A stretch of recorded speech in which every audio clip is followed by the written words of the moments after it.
வணக்கம். இப்ப Netflixல வந்து டாப் 3ல வந்து போய்க்கொண்டிருக்கிற ரேங்கிங்ல போய்க்கொண்டிருக்கிற ஒரு பிரெஞ்சு படத்துல பார்த்தால், ஒரு தமிழ் நடிகர் வந்து நடித்திருக்கிறார். உங்களுக்கு தெரியும் ஈழத்தமிழர் பிரான்ஸ் பாரிஸைச் சேர்ந்த அந்த தமிழர் மன்மதன் பாஸ்கி. அவர் வந்து அதுல ஒரு குக்காக நடித்திருப்பார். நாங்கள் நிறைய பேர் வந்து எங்களுடைய நட்சத்திரங்கள வந்து கொண்டாடுறதுக்கு மறந்துருவோம்.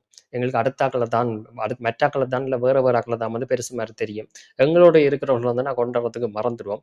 அதுக்கப்புறம் குறிப்பிட்ட காலத்துக்கு பிறகு தெரிய வரைக்க, ஒரு குற்ற உணர்வுல என்ன செய்றதுன்னு தெரியாமல் ஏதாச்சும் ஒண்ட செய்து வைப்போம். இதுதான் எங்களுடைய பல நட்சத்திரங்களுக்கு நடந்திருக்கிறது. இப்படி ஒரு சம்பவம் நடந்ததே பலருக்குமே தெரியாண்டே சொல்லலாம். எங்களுடைய ஆட்கள் இப்படியே பிரிஞ்சு இருக்கிறபடினால, என்ன நடக்குது, ஏது நடக்குது எதுவுமே தெரியாது. ஒரு பொறுப்பான ஊடகங்கள் இல்ல ஒரு விஷயத்த சொல்றதுக்கு. எங்களுடைய ஆட்கள் என்ன செய்றார்கள்ன்றது எதுவுமே தெரியாது. ஒரு வெறும் அடுத்தவன்ட வாழ்க்கையில நடக்கிற அ சில விஷயங்கள், அதாவது என்ன ஒரு பரபரப்பு, பயம் சார்ந்த சில விடயங்கள், ஒரு கேலி கூத்தானது, இந்த மாரி ஏதாச்சும் பெம்பல் செய்திகள் மட்டும் தான் சனம் வந்து சனம் காவிக்கணும் தெரியும். சனத்த கேட்டா சொல்லும், ஒரு பொழுப்பு ஒரு ஊடகம் வந்து பொறுப்பா ஒரு நியூஸ் ஒழுங்கா போடுது இல்லைன்ட்டு. ஊடகத்திட்ட கேட்டா சொல்லுவானுங்கள், பொறுப்பா நியூஸ் போதா இந்த நான் இங்க பார்க்குறான் அப்படின்ற மாரி அவனுங்கள் வந்து திட்டுவானுங்கள். இப்படியே மாறி மாறி நடந்து கொண்டிருக்கும். 2மே வந்து கிடைக்கிற பாடே இல்ல. சனமும் பார்க்காது. சனம் பார்க்காது. நல்ல நியூஸ் போட்டா பார்க்காது உண்மையில. ஆனா திட்டும். நல்ல நியூஸ் போட மாட்டேன்ட்டு. சரியா? அதே கெட்ட நியூஸ் போட்டா நல்லா பாக்குங்க. தெரியாம தெரியாம களவா கூட பார்ப்பானுங்க. சரியா? அதனால என்ன? அதால எந்த பயனும் சமூகத்துக்கு இல்ல. சரி, அப்ப இது வெறும் காசு உழைக்கிற மாதிரி போயிடும். சரி, இந்த விடயத்துக்கு வரலாம். இந்த வீடியோ வந்து நாங்கள் பார்த்தோம். Netflixல ஒரு அ ஒரு கொஞ்சம் ஒரு வயலன்ட்டான ஒரு படம் தான். 13 வயதுக்கு மேற்பட்டவர்கள் தான் இந்த படத்த பார்க்கலாம் அப்படின்னு சொல்லி போடப்பட்டிருக்கிறது. ஒரு டிஸ்க்ளோசர் ஒன்று போடப்பட்டிருக்கிறது. ஒரு பாக்ஸிங் இன்ஸ்ட்ரக்டரா இருக்கிறவருடைய அம்மா வந்து அ அ அவ தான் கதைக்குரிய நாயகி.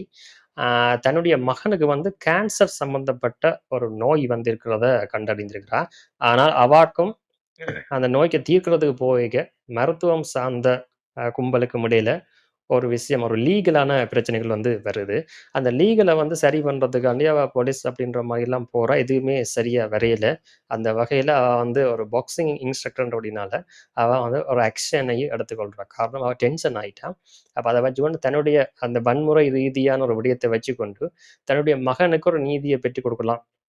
இல்ல தன்னுடைய அந்த கோவத்தையோ, தன்னுடைய அந்த டென்ஷனையும் வந்து வழிகாட்டுறது, ஸ்ட்ரெஸ்ஸ வந்து வழிகாட்டுறதுக்குரிய ஒரு வேலையாக, எல்லாரும் பழி தீர்க்கிறான்னு கூட சொல்லிக்கொள்ளலாம். அந்த வகையில அவ எப்படி என்ன மாரி அவளோட ஃபீலிங்ஸ் வந்து அந்த மாரி வன்முறையாக வெளியில வந்தது அப்படின்ற காட்டுறது தான் படம். அந்த படத்துல தான் மன்மதன் பாஸ்கி வந்து ஒரு குக்காக வந்து நடித்திருக்கிறார். உண்மையிலேயே பெரிய விஷயம்.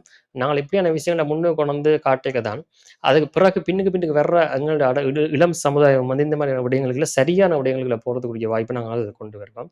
சரியான விடயங்களுக்குள்ள வாய்க்கிறது போறதுக்கு அடுத்தடுத்த தலைமுறைய வந்து நான் கொண்டு போறதுக்குரிய வாய்ப்புகள வந்து உருவாக்கி, அத அவைக்கு முன்னு காட்டினா தான், அவர்கள் வந்து பிழையான வழியில போவாத வந்து தடுத்துக் கொள்ளலாம். அதுக்கு தான் முக்கியம். அதான் இங்க பிரச்சனைக்குரிய விஷயம். நெறைய பேர் வேற வேறையான விடயங்களுக்கு எல்லாம் போயிட்டு, இந்த செய்திகள் எல்லாமே வர்றவங்க. நாங்க இங்க அங்கன இன்பாக்ஸ்ல நெறைய பேர் வந்து சொல்லுவாங்க, "அண்ணா இப்படி நடந்திருக்கு, அப்படி நடந்திருக்குன்னு" சொல்லி. நாங்க பெரிய அளவில அந்த மாரி நெகட்டிவான செய்திகள வந்து உங்க முன்னுக்கு கொண்டு வரல. காரணம், அது அதிகமாக பரவும். உண்மையிலே நிறைய வியூ வரும். அதால நிறைய காசு கிடைக்கிறதுக்கு வாய்ப்பு இருக்குது. இந்த TikTokஓ, YouTubeஅ பொறுத்தவரைக்கும். ஆனா அத வந்து போடுறதில்ல.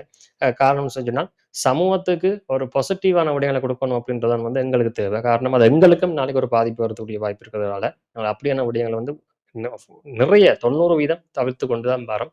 எங்களுடைய சேனல்ல பார்க்கிறவைக்கு வந்து அது வடிவா விளங்கும். நன்றி.